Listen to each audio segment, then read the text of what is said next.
Alors, Tchibala est allé avec l'argent du trésor public. Kobo Sanata Tamutaza combattant Tamutavanda na poto, Aka Nampiaka, Bison Soto Nampiaka, on se cherche. Il est difficile de retrouver ou de trouver dans un milieu politique, bateau bazan principe, il y a apôtre Paul. Ça veut dire je sais vivre dans l'abondance, je sais vivre dans la disette.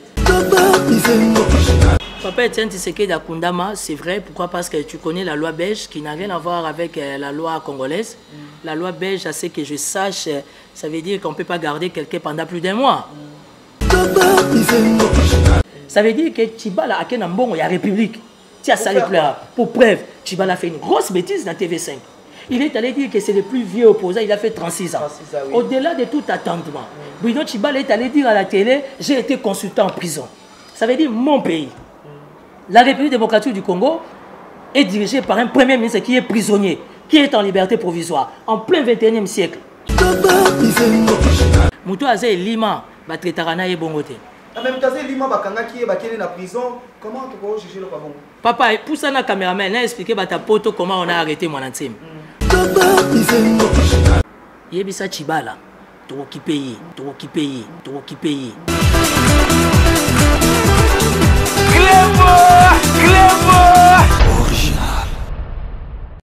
Depuis plus de 4 ans, Maxi Bien-être a non seulement apporté l'harmonie du corps, mais aussi des couples.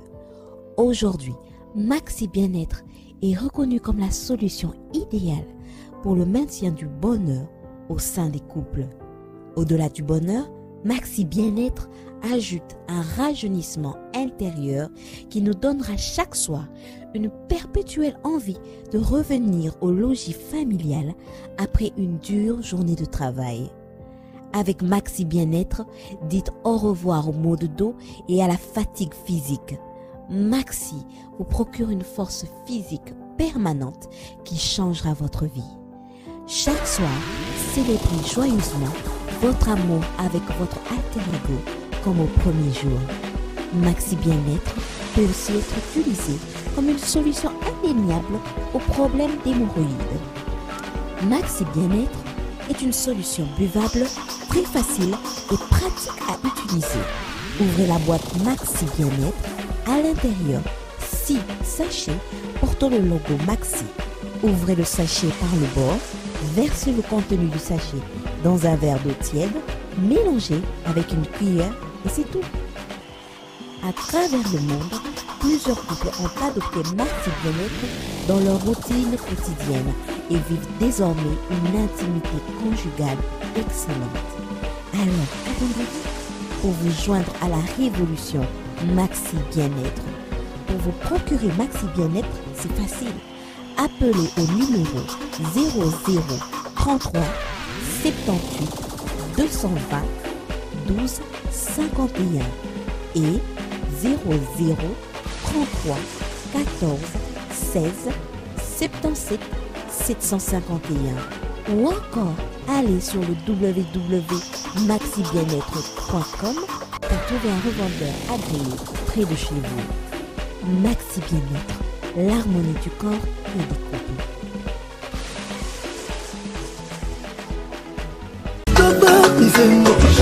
Très chers amis, bonjour et bienvenue dans votre site www.cleboaoriginal.com. Balobi, toujours l'accent Moussala, Malobébélé, mais Moussala Mouébélé, Malobamouké, mais Moussala Mouébélé quoi. Alors, tous la année 50 ans, total ma qualité la télévision à bino pour na couper sabino, ba sango ya mboka Congo et le bas grand prêtre César Nga di Cleboa, tous la kabana misala bino pour na conserver bino na temps au bozala kana besoin na yango. Alors lelo na 4K émission na bino analyse avec Gradimou ya votre humble serviteur. Na tamboli na lobino na makamunenge zo tambola na mboka Congo et sengeli to lukape ba analyste politique lokola lelo to ekolukela bino Timothée Lenoir mona mboka ya solo ndenga na benga kae parce que il est vraiment tango abetaka masolo bino nyonso ba diaspora bo sepelaka parce que alobaka makambo eza na bosolo alobaka lolenge bino bozozela alors to kiti bongo na bureau ya Timothée Lenoir to betana masolo to ba ndenge nini République démocratique du Congo mboka na biso ezo tambola. Je dis déjà bonjour Timothée Lenoir. Bonjour Ibenge. La moño de sous lelo, merci pour l'invitation. À se présenter bien te na poto. Gradimou ya Ibenge. Dans la carte magamba réseaux sociaux, Ibenge ndeye.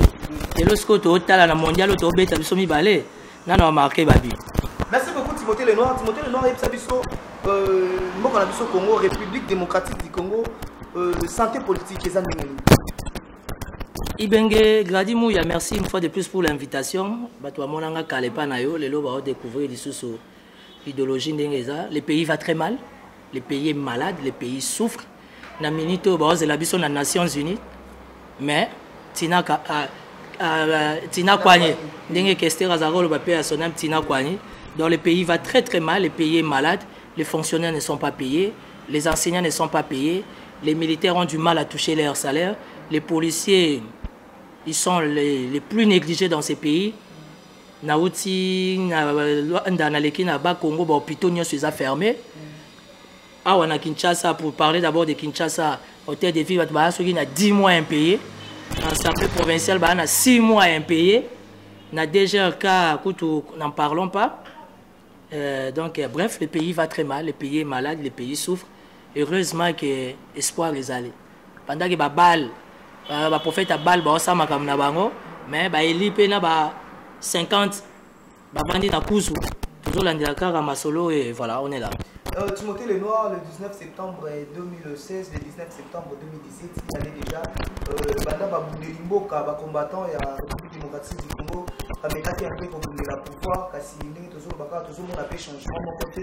Déjà, il a mis un peu de analyse, il a mis un combattant. Non, d'abord, Naline a présenté ma condoléance dans ma famille sur ma père d'Abandeko. Ça veut dire que les amis se sont battus pour la paix. Dans il y a toujours des morts. Ma belle politique yangwana, mais choix exact, bon ba kei, mais biso tozali. Ezabe ka ndengo hôtel de ville dans l'Assemblée provinciale ba sangana ba bomi Dani Boteti.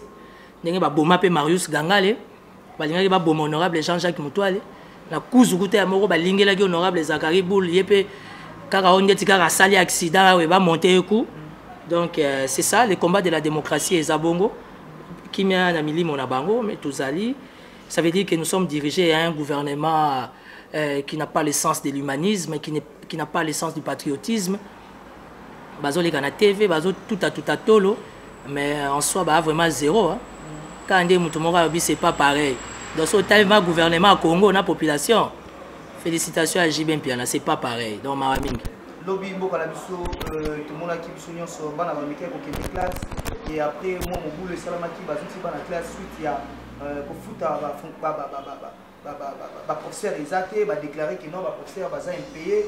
Moi, je modèle, il y a dans l'université, il y a qui bimisa, élève dans la classe et créer vraiment mon mouvement dans la province à Kinshasa. Et étant qu'analyste politique, comment est-ce qu'on a Non, j'ai été bousculé parce que on a dans la bana et belé au Batangaka, je les ai laissés le matin.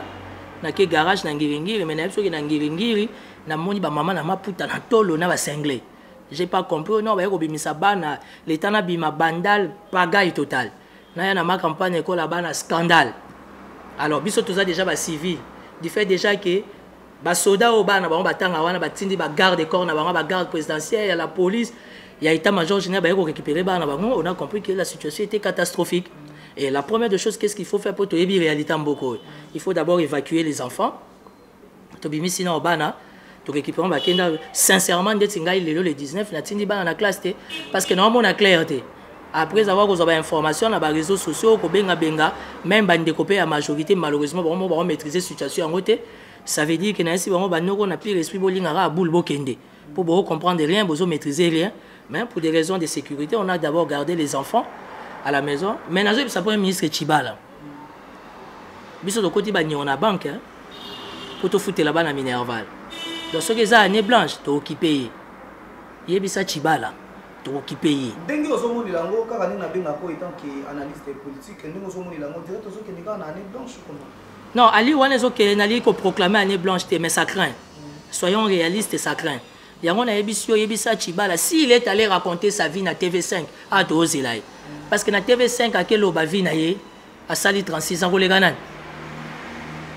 On va consulter dans la prison. Donc, la République démocratique du Congo bénéficie d'un premier ministre qui est prisonnier, qui est en liberté provisoire. On va basser Siamboka. Et on va réunir dans les Nations Unies, moi, au monde, pour sortir les Kiming. Pour comme si on a Timothée Lenoir, après 7 mois, Papa Etienne Tshisekedi a Tikabiso, déjà 7 mois passés, Alors, au Kolobani, parce que au Laka biso no comment on a émission mo sala na lobi na biso était mon amboka sami bati banganda ko kunda papa Etienne Tshisekedi. Et après to sali émission na ba ya majorité balobi na biso papa Etienne Tshisekedi ici à Kundama. Est-ce que les autres ont confirmé biso après 7 mois que papa Etienne Tshisekedi ici à Kundama na mboka biso? Papa Etienne Tshisekedi à Kundama, c'est vrai. Pourquoi? Parce que tu connais la loi belge qui n'a rien à voir avec la loi congolaise. La loi belge, à ce que je sache, ça veut dire qu'on ne peut pas garder quelqu'un pendant plus d'un mois. D'abord, Etienne Tshisekedi paie à son âme. Il est un peu exceptionnel. Il soit qu'il a assez de temps. Mais je sais une chose. Je sais une chose. Et je suis convaincu d'une chose. Ndenge bakunda Tchombe awate. Bakunda en Algérie. Bakunda Mobutu na Maroc. Ndenge bakundi Etienne Tshisekedi na Belgique. Ata Kabila bakunde na Congo. Quelle révélation. Kangada talelo. Mokomso na yebso le pourquoi. Alors, tu as dit que la messe pour la 21 maréchal. Non, maréchal. Moi, je suis moboutiste. Il y a un moment qui est en opposition qui est en majorité. Moi, je suis moboutiste. J'ai grandi avec la famille Mobutu. Lobby d'ailleurs le 20 septembre, anniversaire, il y a Kungulu Mobutu. Et ça a congoloté Kungulu Mobutu. Et ça lobby. Donc, vous allez honorer mémoire. Il y a maréchal et Zalaki. Nazo qui paie invitation, mais j'avais un petit malaise là. Moi, il y en a qui ont quitté. Le lot de comment regretter maréchal. Si ça. Beaucoup. Beaucoup. On peut ce exemple simple au Ndimate. Au moins, pour mon ancien, il y a vivant. Bata poto faut pas que mon ancien, il y a vivant, mon ancien, il y a confité. Azali. Moutou Azay Lima. T'es porté disparité. Aza Zomo Nangana yo. Moutou Azay Lima. Batretarana et bongote. Même Tazé Lima Bakanga qui est en prison, comment tu peux juger le pavon? Papa, pour ça, le caméraman a expliqué à ta poto comment on a arrêté mon antime. Mon antime, il s'est retrouvé 2 semaines, pratiquement 3. Bakati est courant, Bakati est maille. Et le gouvernement congolais étant mauvais, rancunier de surcroît, Bakata quartier Nyoso, maille dans ma campagne dans Bentik. Mon antime, il a un mois si tu veux, Bassinaï. Na Bassinaï. Na bana et tout bah comme déshydraté courant et maïté biloko na frigo et salinini et baby mazam ton esprit j'arrive mon esprit maza humain azana ba sensation ce que mon entier m'a fait et ça sens ya humanisme ça veut dire que mon entier m'a appelé la Croix-Rouge mon entier m'a appelé la Monisco parce que bana musu ba comme déshydraté pembe la mourir KO bazo telema disute Croix-Rouge muteya et bimi si bana Abengaki Monisco pour na salini a constaté. Et Monisco a sali constat mutako sayote bana poto. Mutako sayote ça veut dire que mon antenne a bengi Monisco et constaté bon excusez téléphone ba appel ça veut dire mon antenne a fongo la porte yemoko. Mutabuka porte mon antenne a zate. Ayebisi ba depth niveau fongo la porte. Ba fongo li porte abimisi bana so ba belaki ba comme un état critique yebaka ba ko vivre ni samay. La majorité a privé tout un quartier de plus de 15 000 habitants, Maïna courant pendant pratiquement 1 mois. Crime contre l'humanité. Oui. Voilà. Alors, mon entier m'a compris que les colons n'ont pas de victimes, la population sont victimes. À Fongo, ils portent. La Croix-Rouge, c'était pour nous avoir qui critique. La Monisco, c'était pour constater. Et il kokota nanda comme l'antime. Aïe, ça va bo simba, ngate, bo simba et l'autre côté, tokende. Oh ya simba wana temi na nzoto ba miso ba père de misala ba ketangisa yo moko lukae oh fungoli pour na suki wana donc wana ça la retour ya mon antime quelque part on se bat pas avec les spirituels papa mutaze lima mais lima ba prouver mai bozwa ya edi bozwa ba David Matadi Kibala bozwa tout bato boyebi ke bazana kata monde spirituel bo tuna bawo l'avocat général Oya Sambisa mon entier mais à côté d'Andako. Viens à combat KO paralytique. Tu as des preuves. Ah, mais va vérifier, toi tu es journaliste et moi je vous donne l'information. Dans le niveau il y a casier judiciaire. Parce que tant la police a sali buzz naé, bah mais bien la casier judiciaire. Dans le niveau il y a casier judiciaire, Moutoua Kanga mon entier il est sans fonction. Ndako n'est qu'au trouble. Si on attend qu'on ne va pas porter belé, je prends pas les risques. Alors, comme le casier judiciaire dépend directement du parquet général, et j'apprécie la démarche du procureur général de la République. Le procureur général de la République a ici l'autorité et la majorité. Alors, il est député national, bénéficiaire de ses immunités parlementaires. Tout ça est à résidence surveillée, tout si ça va enquête,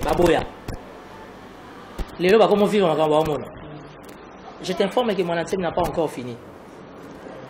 Yangwana Sikoyo, Nasungayo Gradi. Yangwana Sikoyo, je pense au maréchal Mobutu. Biloka we maréchal angaka so bato baza spirituel. Ba memi ba makaso, ba luzibu, ba futi ba mande pa ba bakulu. Ba kongo bazo comprendre makambo na oloba. Ba futi ba mande pa ba bakulu. Et ça, esprit de mutu et que se connecter n'esprit mananté pour na osenga cesser les feux. Et ça passe. En préparation. Donc c'est un combat spirituel. Papa, et combat spirituel, on demande ni pas bundana batna bonzo. Ah bon non bon moniteur. Je suis là, je te parle la politique dans sa spiritualité. Non bon moniteur. Kanga data lelo kanga image ou ça va ta poto. Bon monde biloko non bon moniteur. Je ne suis pas de BDK. Mais je vous dis, je suis né Congo. Ma mère, elle est du BDK. Et moi, je suis né Congo. Ma mère, elle est née Congo. Mon père, c'est un sujet belge, angolais, mélangé. Donc ça veut dire que l'histoire de Mananté, mais ça ne fait que commencer. Il y a un homme qui est Titanic, et il m'a battu belé. Tout ça déjà le mois de septembre, bientôt là, décembre. Est-ce que analyste politique, le rôle là, Timothée Lenoir, il n'y aura pas d'élection. Aussi, si vous avez un carte de lecteur dans la ville, province à Kinshasa, malgré tout,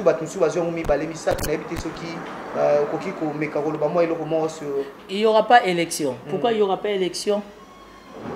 La France, Vierge Marie, Abima à Lourdes. Na Portugal, Vierge Marie, Abima à Fatima. Na Rwanda, Vierge Marie, Abima à Kibéo.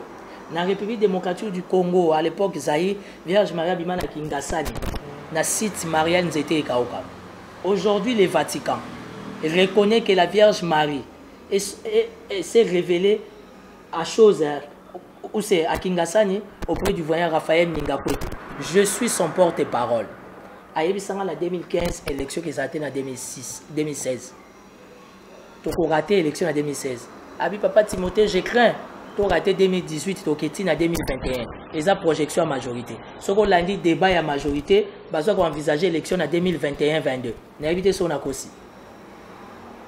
Et là, le pays, nous sommes dirigés par des démons. Nous sommes dirigés par des sorciers. Association, nous avons la majorité. Et ça, association, il y a des occultistes.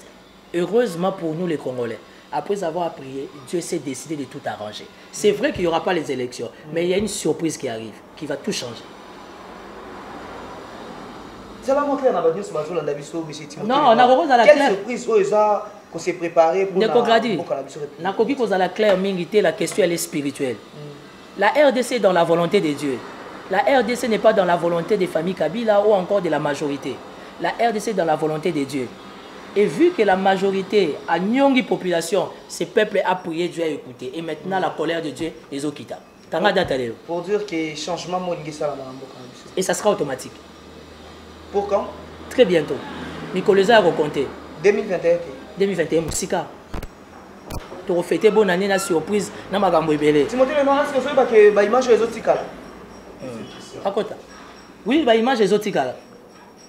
L'image est exotique. Mais je suis la seule personne. Naloba qui te reçoit Chan. Naloba qui te relève Kakan. Naloba qui te se retrouver dans le mondial. Totika Ibenge. Tiba qui est associé à Nganga. Ils ont eu des problèmes avec Ibenge. Ibenge, les joueurs n'ont pas besoin de Nganga. Les joueurs ont besoin d'une bonne motivation d'entraînement et bien.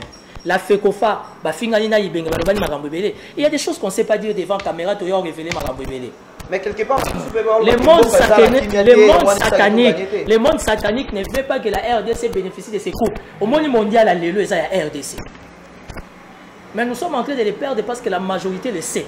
Ben oui, que celui qui aujourd'hui, cette joie-là sera accompagnée d'une gloire qui va faire changer les choses. Donc, on pardon, qui est en ambassade à Tunisie. Vous voyez bien, si tu veux,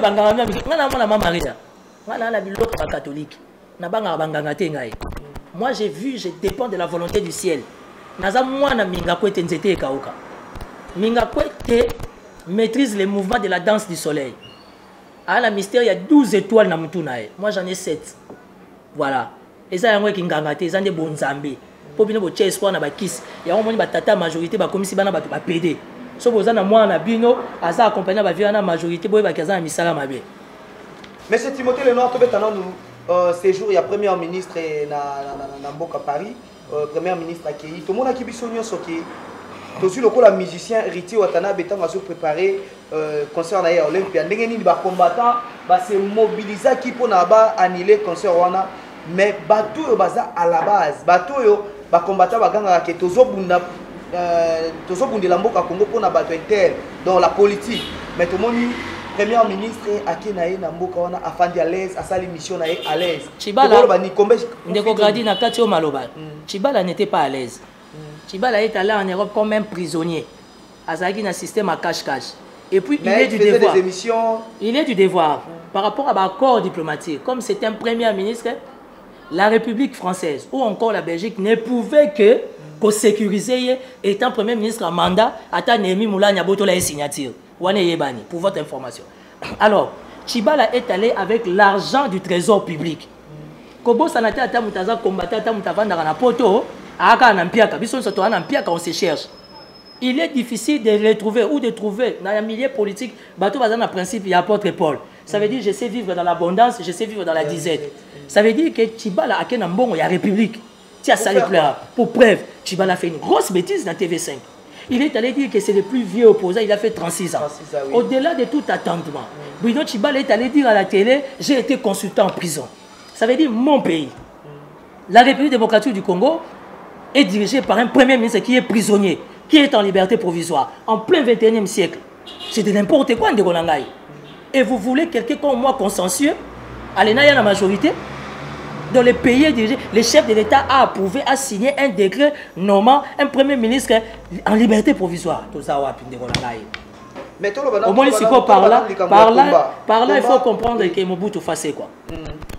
Mobutu fasse quoi. Moi, je dis que Moukoulman peut ba Congolais va le mettre ba Mobutu. Et l'autre comment bon, il y a auto cancer, to bailler. Oui, que Moukoulman peut to bailler le président en place.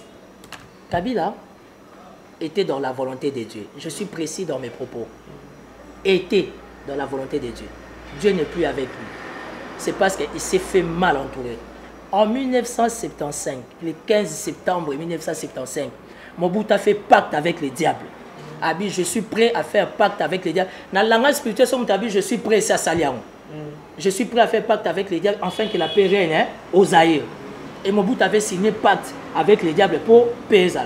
Mais si le chef de l'État peut signer aussi un pacte, nous on n'en a rien à foutre. La population vient tout simplement la quiétude, la paix, l'avancée.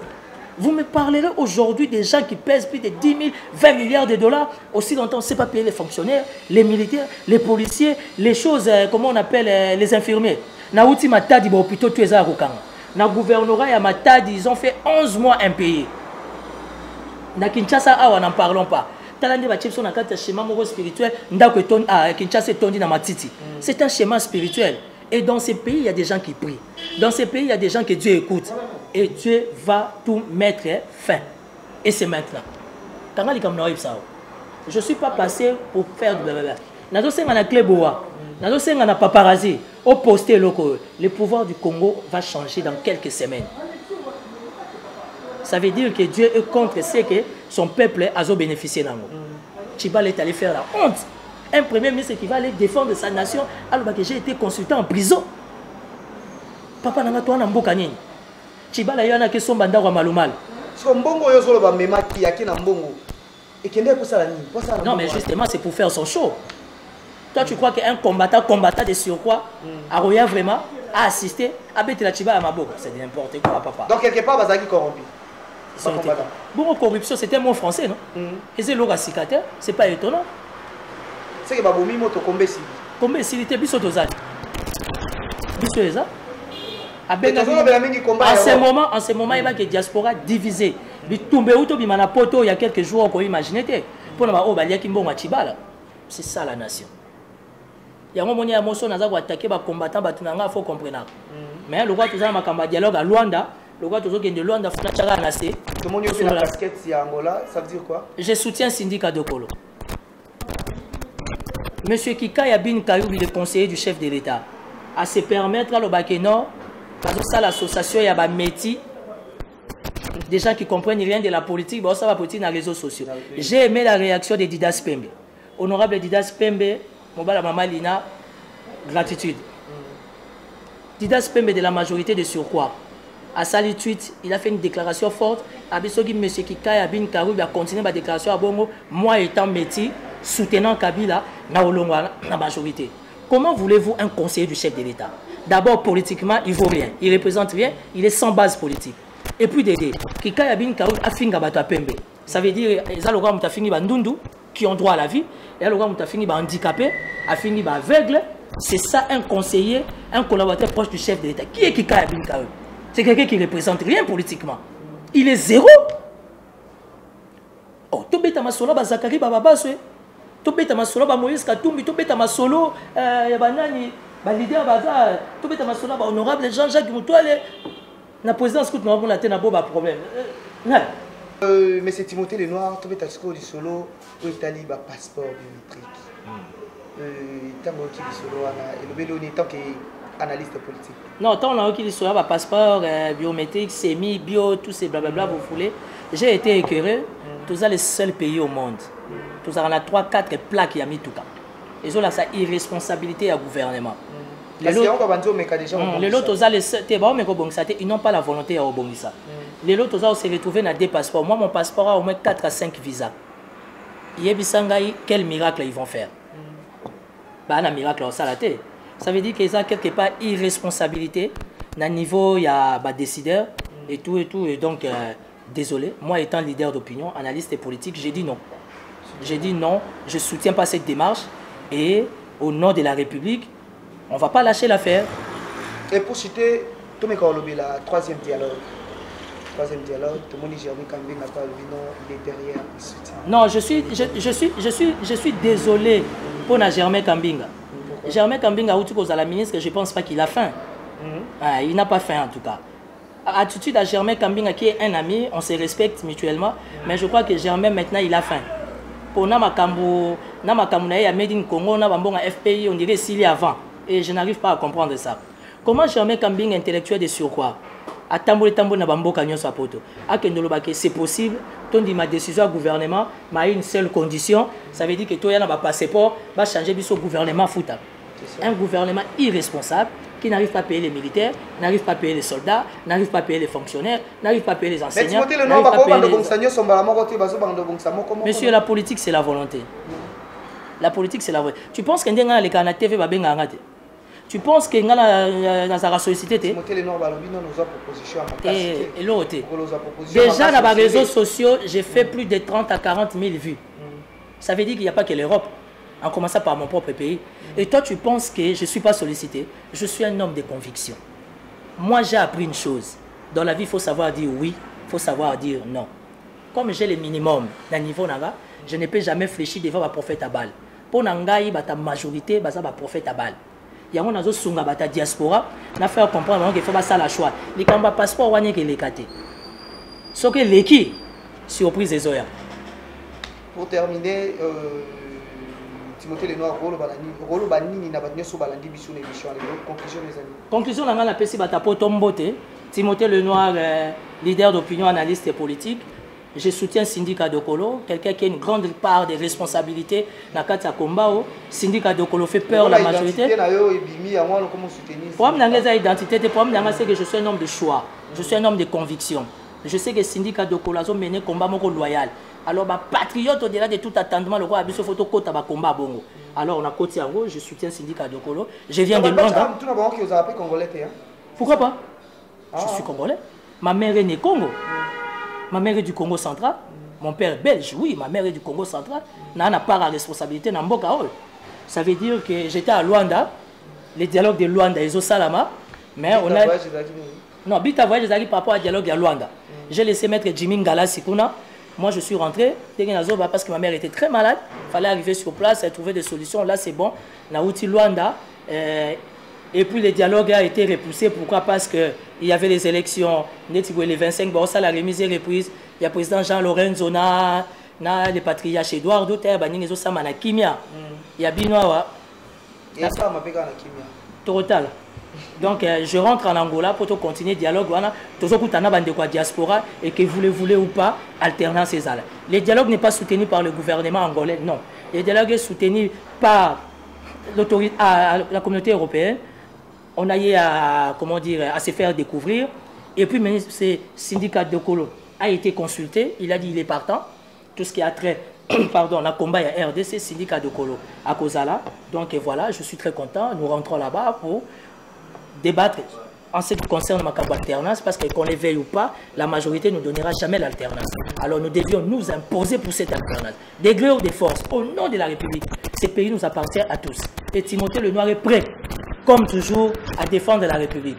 Donc, je salue tout le monde. Napesi Mbote na Kleboa. Maître Jimmy Ngala Siazana Angola, 00244 94 91 39 758. 00244 94 91 39 758. Bandekwa Diaspora a évi Kaza, leader d'opinion à Solo, entrer en contact avec lui. 6 amis les à Luanda. Déjà à la fin du mois, nous décollons. Et les retours et les retombées, vous allez les sentir. Merci à tout le monde. La Kleboa. Je salue tout le monde. Napesi Batebele Mbote. Napesi Vieux Willy Brot na France Mbote. Napesi Maman Henriette Mbote na bombi identité. Napesi Maman Henriette. Napesi mon ami Christian Mbote. Je ne vais pas entrer en détail. Napesi Papa Chéri Kouchang au Capi. Donc je salue tout le monde. Banapoto. Nazara pire petit Banapoto. Malgré tout, tu déjà au combattant. Au moins, combattant, tu bundan de mibali babundara. Ba comprenez que te l'autre. Nana pire petit Zakari nana bilo kanzoto. Nana mwana nzete kauka. Na beta bokechu. Au moins les ninamo. Biso na biso bokila lo kondo fa pekato. To bundi na ndenga buno kamboka to yokani. Poto okutana ba bokechu na papi volta na Luanda. Faut pas y aller Luanda. Mama Congo paparazzi na zolela. Même à Kleboa, il y a leader. Il ne faut pas y aller à Luanda, pour développer, pour publier, pour comprendre qu'il y a une force qui est républicaine, contre Makamozo Leka, qui fait, comment dire, redorer l'image de la nation. Et c'est possible. Voilà. Donc, on est ensemble. Timothée Lenoir reste les mêmes, Naza fidèle. Félicitations à Madame Elisabeth Dokolo Eduardo, qui vient de nous donner un gros bébé là, à Luanda. On est dans la joie, nous fêtons ça. Donc, il y a Bisso Soka Bota Mezara secrétaire. Et ça va cérémonie, tu vas bien chef coutumier. Non, au contraire, on appelle des pasteurs pour Bisso Sambelaga. Et merci Nabandeko Yangola. J'ai fini par saluer M. Cindy Kadokolo. Il faut les supporter parce qu'il a une grande part de responsabilités et il va nous aider à 70-80% à faire partie de tous nos démons de la majorité. Merci beaucoup Timothée Lenoir. Merci à tous nos abonnés du www.kleboaoriginal.com balobi to continuer kaka boye kaka ndenge zalaka to c'est la bino musala to continuer na ingénieur Kelly na sima caméra. Merci à toi grand prêtre César nga di Kleboa balobi to kangi toujours Kleboa kaka to sala musala nde to la kaki ba abonné na biso. Bon continuez toujours ko s'abonner na site na bino Kleboa Original et vous ne serez pas déçus. Au revoir. Vous êtes connecté avec CPLA TV. Décodeur Yabana Mboka. 85 livres les décodeurs, puis 4 mois il y a au filet. Après ça, 15 livres par mois. Boza, il y a en direct du Congo Kinshasa. Boza, il y a Bana Mboka de la diaspora. Il y a sport. Et aussi, il y a Bana aussi YouTube Nakati. Simplement pour 15 livres par mois. Pour l'ensemble de CPLA TV, c'est très simple. Le site n'a sur internet. Bon, on a des détails. Vous devez faire un transfert international avec le Big to Iban. En Angleterre, c'est simple, vous transférez car on a compte Nabiso. Pour ce moment, CPLA TV à Vinon Lélo. Du nouveau sur CPLA TV, Numérica TV, Kin 24 et Soli TV.